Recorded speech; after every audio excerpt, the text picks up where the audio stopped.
free energy video was it was a video on Anchor Watt. And I chose Anchor Watt because after looking at it for like 20 minutes one time, I was watching Praveen Mohan. I was looking at the smaller temple in the complex of Anchor Watt. It looks just like an electrical power relay station. Literally, like the spires, the cones, and it made no sense. The architecture, none of it was conducive for like walking and coming in and like sitting in the courtyard. They had the courtyards like broken down into pieces, making it look like a computer chip. And after I basically took some time to understand some things, and some other things, a lot of what they were doing in the past, it makes sense to me. I understand it. And I'm actually at a point where I can explain it. And I'm going to be doing that. But I'm coming on today to talk to you guys about this because everything that I think as a human race that has been done to us, that has manipulated us, that has kept us in the dark, in my opinion, is connected to the fact that the average person in the public doesn't even know what electromagnetic energy is and how and where does it come from. And I'm not saying that to try to like sound like a pompous or a conceited person with an ego. No, it's designed that way. The other day, I was like, man, like I'm pretty smart, but I don't really understand how a light bulb works. I mean, we use them all the time. So I go online and I'm going here, and it's almost like, you know, the education, which was set up by the deep state initially. I had that in my last video, the education system. And that's why Trump just completely obliterated it. The Rothschilds started it. Anyways, I would go on the internet. I even got a book. And I mean, and this is the same way. If you try to understand how electromagnetic energy works, you're going to have to put in a little time. Because it's actually not that hard of a thing. But they don't make it easy. They fragment the information. They give you a piece here, a piece there. Although it doesn't look that way when you're reading it.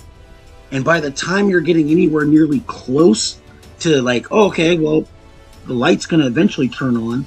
You know, they're still explaining like the first screw they put in the wall and wasting your time. So it's like this mental drag, and I just found this fascinating. There's nothing here on this planet that's too hard to understand. No one should ever believe that. Everything is easy.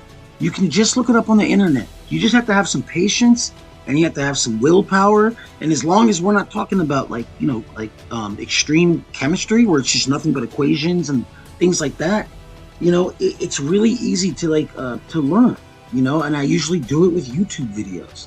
And I find it to be really fun, you know.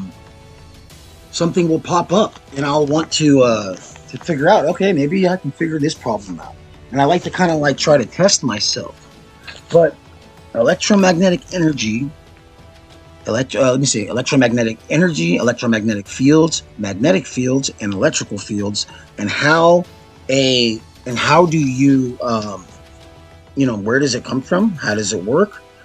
You know, how does the spark of light come from the wire and end up in the light bulb?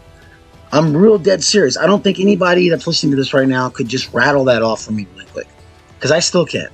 I get it, but it's still not that difficult if you take the time to figure it out. But we're not in a system that lets us do that. I don't want to make this drag on any longer. I just kind of started talking, but everything that the deep state has done to manipulate us as human beings, to try to mind control us, subtle mind control, and has worked for many, is because it's done through mediums of electromagnetic energy, which they are not teaching in the schools. It's one of the most important things in this universe. If our planet didn't have a magnetic field, we'd all be dead from the sun's radiation. I mean, it's a huge thing in like astronomy, astrology, And they just happen to leave out that every human has magnetic fields too that work just the same.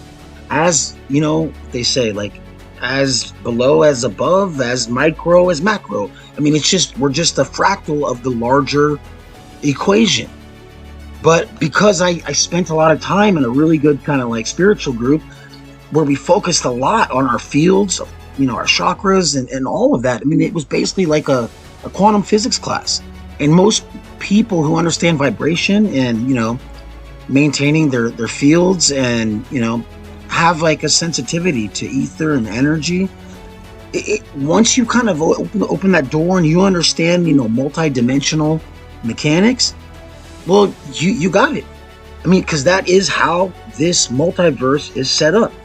And quantum mechanics has actually been 100% proving it, helping with the whole bridging of spirituality and science together. I mean, right now, there is no separation of that. This world is a vibrational world. And we are, our core structures are actually awareness and consciousness. And that's another thing that they, have been trying to censor and not like allow that to be connected to things. They want to say, oh, he's talking about consciousness. He's a hippie, what's this vibrational shit? And it's like, it's not really that funny because, I could set up like a fucking directed energy weapon just with sound and your heart would stop and you wouldn't even know about it. And it's because it's not being taught as a key thing for our education.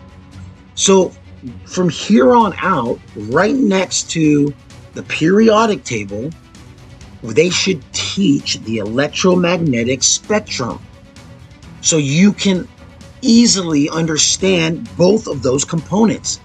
The reason why the ancients were way smarter, did way better than us, is because they did that. They understood the electromagnetic spectrum. They understood how, the matter that we have here, how that breaks down from, particle forms and wave forms. And they always knew that everything was the ether, existed in the ether, and could move through it in different ways that would allow us to bend space and time and many other things. And this has already been done. But, and it just took having to view this world not so linearly, because that's really false. That's not how anything works. And not how we're taught, with an absence of source and consciousness and energy and just conscious awareness after the double slit test, where they literally saw these photons, think about it, make a choice, and then decide to show up like this. And they went back and forth and did this over and over. One of the biggest breakthroughs in science, the double slit test. So consciousness and electromagnetic energy and ether are all correlated, in my opinion. Ether is electromagnetic energy in some form. And if that is the basis of everything that is, in a eternal system, not a linear system or a finite system, that's not like really real. And so,